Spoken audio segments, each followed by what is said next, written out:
ये youngest Nobel laureate Malala Yousafzai हैं। कोई इस मलाला के गीत गाता है तो किसी के नज़दीक ये लड़की पाकिस्तान मुखालिफ ताकतों के हाथों एक खेल बन चुकी है। ये कहानी है मलाला यूसुफजई की।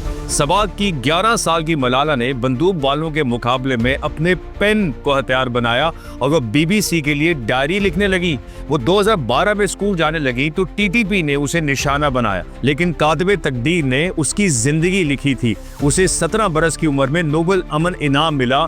आज के मलाला यूसुफजई की किताब finding my way Europe America में हॉट सेलिंग है, जिसमें वो लिखती हैं कि मैं ऑक्सफोर्ड में अपने होने वाले शौहर आसिर मलिक से छुप छुप कर मिलती थी।